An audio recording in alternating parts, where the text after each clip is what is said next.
Hello दोस्तों। आज की कहानी है लड़के का पैर भारी है भाग 2। नयन अक्सर सोचती कि उसके जाने के बाद पापा और भाई को ढंग का खाना भी नहीं मिलेगा। भाई या पापा किसी तरह कच्चा को पक्का कर लेंगे, पेट भर लेंगे, लेकिन मन भर कर खाना कभी खा पाएंगे? क्या होगा उनका मेरे जाने के बाद? जब भी सोचती व्याकुल हो जाती। सोचती तोड़ दे ये शादी, नहीं करनी उसे शादी, लेकिन सतीश जी को कुछ कह नहीं पाती। 6 महीने बाद नयन अंकित के साथ शादी कर विदा हो गई। पूरी शादी के दौरान नयन अपनी माँ को याद करते रही। शादी कर अंकित के साथ जब नयन अपने ससुराल पहुँची, सब उसे अच्छा लग रहा था। वहाँ सब खुश थे। उसके आने पर नयन की आरती स्वागत किया गया, हंसी ठिठोली हुई। धीरे धीरे ससुराल से भी सारे रिश्तेदार चले गए। 1 सप्ताह बाद नयन कुछ काम कर रही थी जो अंकित को पसंद नहीं आया। अंकित गुस्सा होते हुए कहा, कैसे कर रही हो? यही सिखाई है? मनहूस कहीं की, अपनी माँ को खा गई। नयन अवाक हो अंकित को देखते रही। मैं अपनी माँ को खा गई? मेरा दुख तो देख नहीं पाए और कहते हैं कि मैं अपनी माँ को खा गई। एक अपनी माँ के जाने का गम और उसके ऊपर अपने पति का इस तरह की बातें उसे रुला गया। अब ये बातें हमेशा होने लगी। छोटी छोटी बातों पर अंकित नयन को चिल्लाता। अब सुगनी मनहूस अपनी माँ को खा गई कह नयन के मन को ठेस पहुँचाता। नयन कुछ नहीं बोलती, लेकिन एक दिन नयन का सब्र जवाब दे गया। अंकित के कहने पर कि तुम अपनी माँ को खा गई, नयन गुस्से में बोली, मैं अपनी माँ को खाई, आपके माँ को तो नहीं खाई ना? अगला शब्द नयन के मुंह से कुछ नहीं आया, क्योंकि एक जोरदार थप्पड़ नयन के मुंह में छप चुका था। नयन अपने पिता को फ़ोन की और सारी बात बताई। सतीश जी बोले, कल मैं आता हूँ। दूसरे दिन सतीश जी अपने कुछ रिश्तेदारों के साथ और अंकित के 2 रिश्तेदारों को भी ले अंकित के घर पहुँचे। अचानक से इतने सारे लोगों को देख अंकित की माँ और पिता चौंक गए। क्या हुआ संधि जी अचानक? सतीश जी बोले, आपके बेटे ने आपको कुछ बताया नहीं कि ये मेरी बेटी को थप्पड़ मारा? ऐसे हर दिन हर समय ताना देता है कि तुम अपनी माँ को खा गई। क्या आपको पता नहीं? और पता है तो क्या आपने अपने बेटे को समझाया?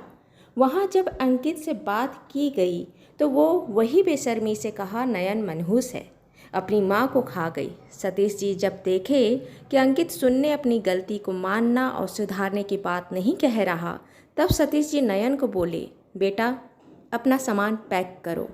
अंकित और समधी अब अगली मुलाकात कोर्ट में होगी। शादी में हुए खर्च, गहने, कपड़े, सामान सब मुझे वापस चाहिए। अंकित के पिता बोले, ये क्या बात कर रहे हैं सतीश जी? आप तो समझदार हैं और लड़की के पिता। अगर लड़की की माँ शादी के बाद तय होने के दिन मर गई और लड़की मनहूस थी तो आपसे छुपाया तो नहीं गया था। फिर आपने शादी क्यों की?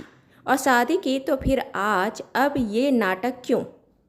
सतीश जी फिर कड़े आवाज़ में कहे, अंकित एक बात और, लड़की के द्वारा तलाक मांगने का कारण लड़के का मनहूस होना और अपशकुन होना होगा। लड़के का पैर भारी है कि उसके घर से शादी की तारीख पक्की कर लौटने पर मानसी की जान चली गई। तुम मेरी बेटी नयन की ज़िंदगी में आए ही थे कि उसने अपनी माँ को खो दिया। तुम नयन के माँ को खा गए। अंकित की माँ जो अब तक शांत थी, कही, क्या बकवास है, लड़का कभी मनहूस होता है? सुना है आपने? सतीश जी बोले, जब लड़की लड़के के घर में आती है और कुछ हो जाता है तो इसका जिम्मेदार लड़की को माना जाता है। आज जब मेरी बेटी की माँ शांत हो गई तो क्या उसका जिम्मेदार आपका बेटा नहीं होगा? आखिर उस दिन आपका बेटा मेरी बेटी की ज़िंदगी, घर परिवार में शामिल हुआ था। जब समाज के पुराने खराब नियमों को लोग अपनी समझ, अपनी सोच से बदल रहे हैं, तो ये क्यों नहीं? लड़कियों के नाम पर ही ये कलंक क्यों लगे? लड़के भी भुगते ना, महसूस करे। जो गलत है वो किसी एक के साथ नहीं, सबके साथ होता है। ये बातें लोगों के बीच होनी चाहिए, शुरुआत मेरे से ही सही। सतीश जी नयन को लेकर घर आ गए। कोर्ट में सतीश जी ने केस फाइल की। कोर्ट में जज साहब के सामने केस की पेपर रखी गई। जज साहब फाइल देख चकराए, फिर संयमित हो केस की कार्यवाही आगे बढ़ाने का ऑर्डर किए। अंकित का वकील ने कहा, जज साहब, मेरा मुवक्किल अंकित की शादी 2 महीने पहले नयन नाम की लड़की से हुई। लड़की लड़के के माँ पिताजी के साथ रहना नहीं चाहती, इसलिए तलाक की मांग कर रही है। अंकित के वकील की दलीलें ख़त्म होने के बाद नयन के वकील ने कहा, जज साहब, ये सब आरोप गलत और झूठे हैं। सही बात है कि लड़की की मां लड़के का रोका कर लौटते समय दुर्घटना की शिकार हुई और शांत हो गई। 6 महीने बाद नयन की शादी अंकित से हुई। जब लड़की लड़के के घर शादी कर आई, उससे कुछ दिनों बाद ही लड़का अंकित ने नयन को मनहूस अपशगुनी कहना शुरू किया। उसने लड़की के ऊपर आरोप लगाया कि लड़की मनहूस है, अपनी मां को खा गई। लड़की के पिता सतीश जी ने लड़के पर मनहूस का आरोप लगाकर तलाक की मांग की है। सतीश जी का कहना है कि लड़के का पैर भारी है, जो लड़की के परिवार के लिए भारी रहा और लड़की के परिवार की खुशियां उजड़ गई। जज साहब बीच बीच में अंकित को देखते। पूरी सुनवाई के दौरान कई बार अंकित ने खुद को मनहूस, बुरा, अपशकुन सुना। कोर्ट रूम में सबकी नज़रें को खुद को घूरते पाया। उसे अच्छा नहीं लगा। आगे की बाकी जितनी सुनवाई हुई और जब तक तलाक नहीं हुआ, अंकित खुद को लोगों के घृणित नज़रों से घूरते पाया। कुछ निगाहों में सवाल थे, कुछ उसे बेचारगी के नज़र से देखते और कुछ मिला जुला भाव देता।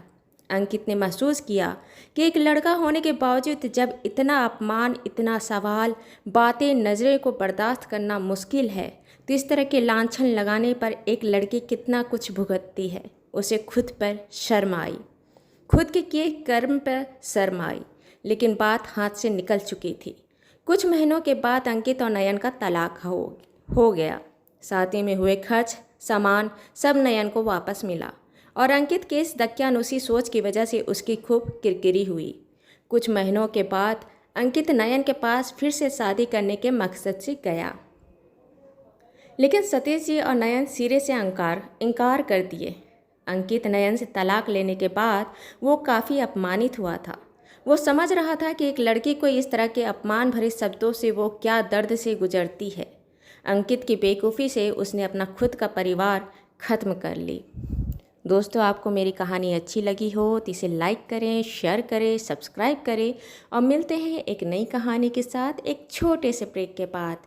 धन्यवाद।